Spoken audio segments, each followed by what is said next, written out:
Hai Infolator, selamat datang kembali di channel YouTube The Johannes Untoro Library dalam program The Smart Literacy for Better Life. Menata kamar bukan hanya mempertimbangkan aspek fungsional dan efektivitasnya saja, tetapi juga estetika, inspirasi, dan relaksasi. Infolator tentu senang jika memiliki sebuah kamar yang bisa menjadi tempat pengasingan bagi diri, tempat untuk bersantai sejenak dan beristirahat tanpa ada gangguan. Dan untuk mewujudkan hal tersebut, Infolators harus menata kamar secara khusus. Hal ini mungkin mudah bagi Infolators jika menggunakan jasa seorang desainer interior. Tetapi bagaimana jika Infolators ingin menata kamar secara mandiri? Apakah sulit atau mudah? Bincang pintar kita kali ini akan memberi topik mendesain kamar mungil Anda, yang mungkin bisa menjadi solusi bagi Infolators dalam penataan ruang kamar. Sudah hadir bersama kami di sini seorang narasumber yang cukup berpengalaman dalam dunia desain interior. Beliau menempuh pendidikan S1 di Universitas Trisakti dan pendidikan S2-nya di Pratt Institute New York. Nah, Infolator, tidak perlu berlama-lama lagi, kita sapa narasumber kita kali ini, Ibu Yenti Raharjo. Shalom Ibu Yenti. Shalom. Bagaimana kabarnya? Baik. Perjalanannya tadi dari Bali bagaimana?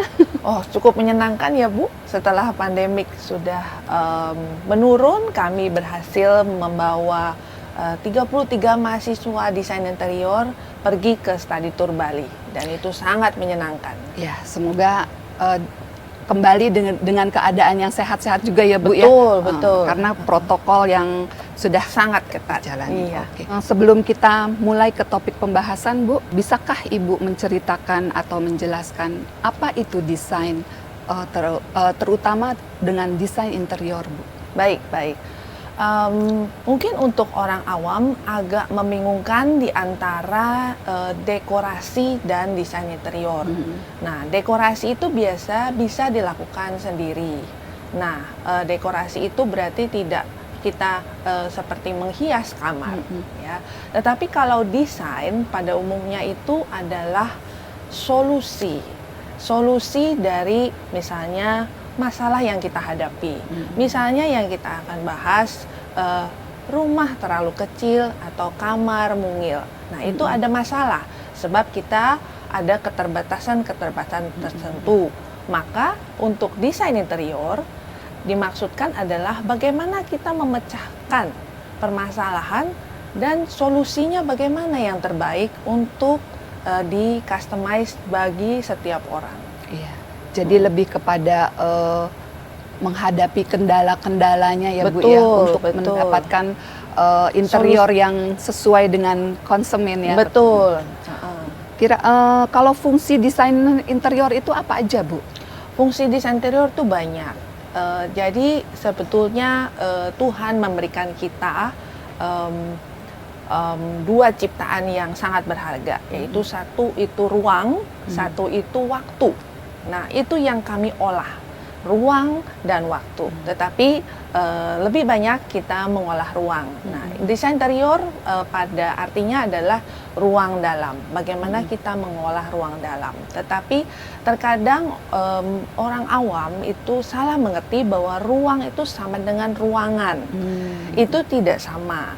Jadi ruang itu adalah ruang yang Tuhan berikan pada kita untuk kita olah. Jadi ruang itu bisa di ruang bebas atau ruang luar, tetapi itu ruang, gitu ya, suatu volume ruang yang kita bisa olah. Nah, desain interior itu bisa apa aja Bu.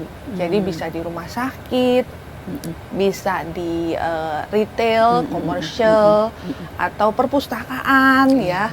Dan apapun yang kalau kita menemui ada ruang yang akan diolah, itulah desain interior. Seperti yang proyek pernah Ibu lakukan ya, tentang ruang menyusui. Betul. Di pasar banyak beberapa kami kerjasama dengan Pasar Jaya ya. Pasar Jaya, Pasar betul. Jaya, betul. Ya mungkin pasar tidak hanya menyediakan tempat untuk orang berjual beli, tapi juga fasilitasnya bagi ibu-ibu yang Betul. Betul. berkunjung ke sana ya Bu Betul. ya. Jadi kami sangat menghargai Pasar Jaya mengadakan satu perhatian khusus kepada ibu-ibu yang berbelanja, dan kami diminta untuk bekerja sama mendesain ruang menyusui untuk ibu-ibu di pasar. Oke, Bu, nih langsung aja kita ke topik ya, Infoletters ya. Seperti yang saya ketahui Bu, sekarang ini banyak sekali pembangunan rumah-rumah minimalis ya. Kalau bahasa kerennya mungkin tiny house ya. Ya, Dan biasanya juga difasilitasi dengan kamar-kamar yang kecil. betul. Gitu.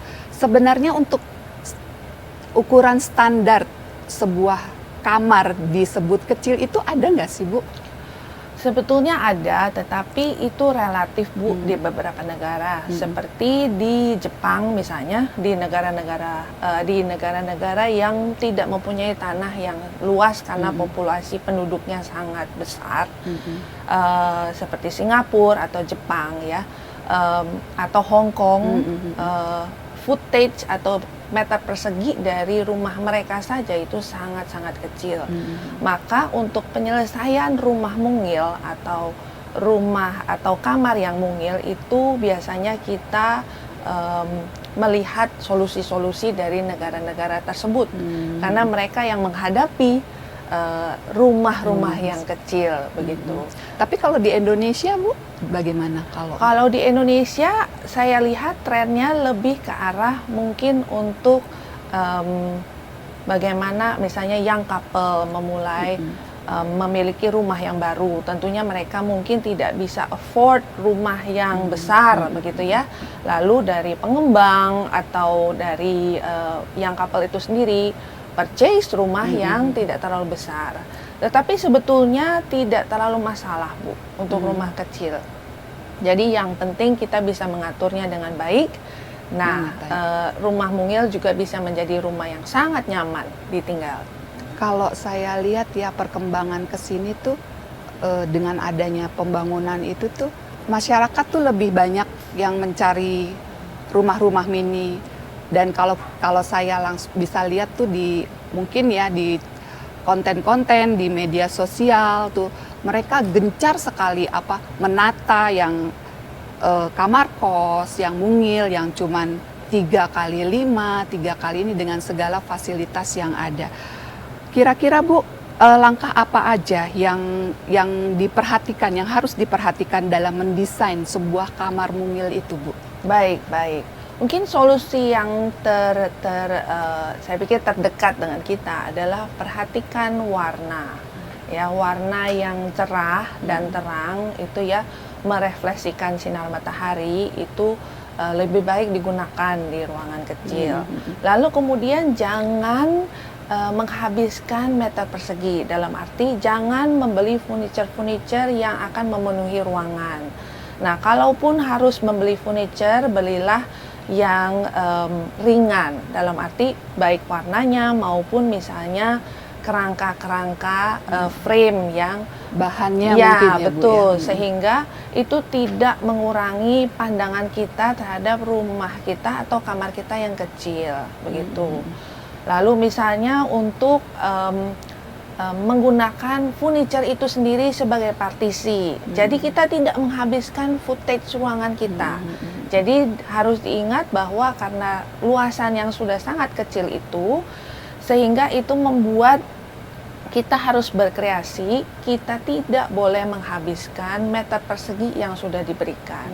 Ada juga ini Bu, saya pernah lihat juga di salah satu konten rumah yang atau kamar ya, biasanya kamar yang ada mezzanine. Betul. Nah, apakah itu juga bisa dijadikan solusi Bu untuk sangat. sebuah kamar yang mungil itu? Betul. Jadi kalau ruangan atau kamar Anda mempunyai ketinggian ceiling yang cukup tinggi, ada solusi mezzanine itu sangat menarik. Bukan saja menghemat, tetapi juga membuat ruangan itu semakin menarik. Ya, jadi ketika kita bisa lantai 1 mungkin bisa untuk dapur, lalu di atas langsung kamar. Nah, biasanya kamar di atas supaya menjaga privasi. Nah, juga jangan khawatir karena ketinggian itu biasanya tamu pun tidak terlalu melihat apa yang terjadi di atas. Sehingga itu adalah solusi yang baik buat saya untuk mezzanine. Itu, Bu. Oke, Infoletters, ada satu solusi dengan mezzanine tadi untuk mengatasi kamar yang mungil. Nah, selain tadi kita memperhatikan langkah-langkah seperti warna, seperti mungkin pencahayaan, Bu, furniture yang sudah disesuaikan dengan sebuah kamar yang mungil. Kira-kira nih yang terakhir yang menurut Infoletters perlu ketahui juga masalah budget, Bu, biaya. Baik. Nah, apakah untuk menata sebuah atau mendesain sebuah kamar mungil itu harus memerlukan biaya atau budget yang tinggi? Tentu tidak, karena sebetulnya banyak sekali fungsi-fungsi, misalnya kalau itu kamar, apakah Anda memerlukan lemari atau cuma gantungan, ya. Tentu kalau untuk studio apartemen Anda memerlukan lemari karena ada tamu yang datang. Tetapi kalau misalnya untuk kamar sendiri, mengapa kita harus menghabiskan meter persegi untuk lemari? Anda bisa mempunyai solusi, misalnya mempunyai lemari yang terbuat dari rangka, lebih frame, bisa juga cantik, ya. Lalu kita bisa menggantung pakaian terbuka, jadi tidak menimbulkan satu volume yang menekan, begitu. Jadi seperti itu. Jadi budget seperti untuk lemari bisa dikurangi untuk seperti gantungan yang cantik, seperti itu, Bu. Pokoknya dengan gaya minimalis ya, betul, Bu, ya. Betul. Yang saya tahu juga ada beberapa tempat tidur yang bawahnya dibuat untuk laci, tempat penyimpanan, betul. Gitu. Seperti itu. Terus bagaimana, Bu, di zaman sekarang nih karena media sosial banyak do it yourself, gitu ya. Kira-kira untuk menata sebuah kamar itu bisa nggak dengan sesuatu yang mungkin dari bahan yang kita anggap mungkin sudah tidak terpakai gitu loh? Bisa nggak tuh, Bu? Oh, sangat bisa, Bu. Jadi misalnya kemungkinan misalnya seperti Anda adalah penggemar misalnya pernak-pernik kecil, begitu kan ya. Nah, pernak-pernik kecil Anda bisa jadi wall feature yang sangat menarik, atau Anda memiliki buku yang sangat banyak karena Anda mencintai buku. Rak buku itu sendiri bisa jadi hiasan dinding yang sangat baik. Sehingga ada dua fungsi, itu adalah hiasan wall feature, tapi juga berfungsi untuk rak buku atau rak koleksi mainan-mainan kita yang kecil, atau pernak-pernik kita yang kecil, begitu, Bu. Jadi dibutuhkan juga daya kreativitas dari penghuni kamar itu sendiri ya, Bu, ya. Betul. Selain seni, kreativitas, melihat sesuatu yang mungkin tidak terpakai, kita buat sesuatu menjadi berguna. Betul. Dan memperindah kamar. Iya. Gitu. Terus ada lagi satu masalah nih, Bu, tentang merubah dekorasi. Ada sebagian Infoletters mungkin yang bukan hobi ya, sering merubah penataan dekorasi kamarnya gitu. Sebenarnya pentingkah untuk merubah dekorasi kamar itu? Saya pikir itu terapi yang sangat baik ya untuk kita semua. Nah, mungkin kuncinya adalah purchase furniture yang mudah dipindah. Ya, jadi ketika itu kita bisa rearrange ketika kita bosan atau kita ada kebutuhan khusus, misalnya seperti pandemik harus bekerja online. Lalu ada meja kerja tiba-tiba ya, ada lalu harus Zoom di belakang, harus backgroundnya cantik begitu ya. Jadi itu saya rasa itu terapi yang sangat baik untuk kita semua. Nah, itu kuncinya itu, Bu. Furniture jangan yang terlalu berat. Nah, itu juga sangat membantu untuk kamar atau rumah yang sangat mungil. Nah, ada juga, Bu, misalnya ada yang we can do it ourselves. Misalnya kalau mau adventurer ya, dengan mencoba warna-warna cat yang menarik di salah satu dinding saja, tidak khusus semua, atau dengan wallpaper. Wallpaper itu pengaplikasiannya sangat mudah. Biasanya dengan dindingnya rata, kita dengan lem khusus dari wallpaper, Anda bisa pasang wallpaper sendiri. Seperti itu. Jadi lebih berwarna ya, lebih Betul. mudah. Kadang yang saya lihat juga lebih banyak menggunakan wallpaper dibandingin kita harus mengecat. Betul, Karena betul. satu, tenaga, Ya. waktu dan biaya juga. Betul. Mungkin dengan wallpaper banyak motif, banyak warna, dan pengerjaannya juga kita bisa mengerjakan sendiri. Betul, betul. Seperti itu. Oke Ibu Yenti, sebelum kita tutup perbincangan kali ini, boleh nggak Ibu share tentang kegiatan Ibu di School of Design di Universitas Pelita Harapan? Ya, jadi kami baru saja pulang dari study tour di Bali, ya. Jadi biasanya itu kami melakukan study tour itu tiap tahun, dan sayangnya karena pandemik, begitu ya, kami harus berhenti demi keselamatan juga dan safety dari mahasiswa. Tetapi karena pandemik sudah mulai menurun dan kami pastikan semua keselamatan dan juga safety sudah baik, Bali juga dalam rating COVID sangat turun ya, kami beranikan diri untuk mengadakan study tour lagi. Study tour desain interior itu salah satu keunikan kami, bahwa mahasiswa desain interior itu harus belajar on-site. Jadi harus belajar bagaimana ruang ditata. Jadi bukan hanya dari foto, Bu. Karena berbeda sekali. Misalnya sebelum study tour kami sudah menerangkan kita mau kemana. Misalnya kami ke Apurva Kempinski. Nah ketika sampai di sana anak-anak langsung wow, mahasiswa langsung wow gitu kan ya. Karena itu berbeda sekali dengan di foto. Jadi itu salah satu keunikan desain interior School of Design UPH. Nah, Infoletters menarik kan? Kalau Infoletters berminat untuk kuliah di School of Design UPH, tidak hanya belajar di kampus atau di ruang kuliah, tapi juga di luar dengan study tour.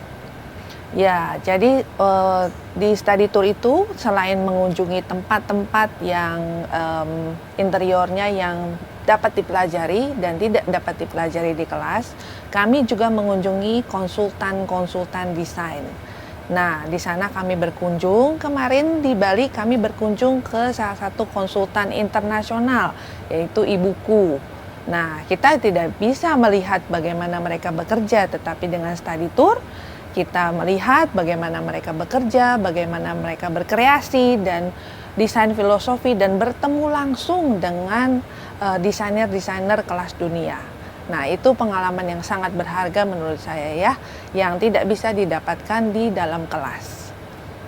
Oke, Bu Yenti, terima kasih. Satu lagi, Bu, bagaimana jika ada sebagian dari Infoletters yang berminat untuk mendaftar atau mengetahui lebih banyak tentang desain interior ini? Kira-kira Infoletters ini bisa menghubungi siapa, Bu?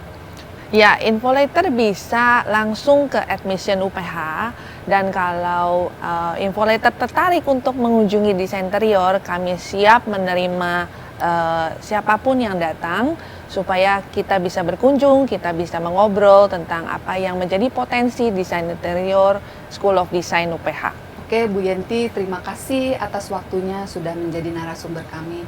Semoga Tuhan selalu memberkati, selalu menjaga Bu Yenti dalam segala aktivitasnya. Ya, terima kasih Ibu dan Ibu juga. Oke, Infoletters, dari perbincangan ini bisa saya simpulkan bahwa desain adalah membuat konsep yang melibatkan susunan garis, bentuk, warna, dan nilai sebuah benda yang memiliki nilai-nilai tertentu. Yang kedua, dalam mendesain sebuah ruangan, kita harus memperhatikan aspek-aspek seperti pencahayaan, warna, furniture, dan juga aksesorisnya.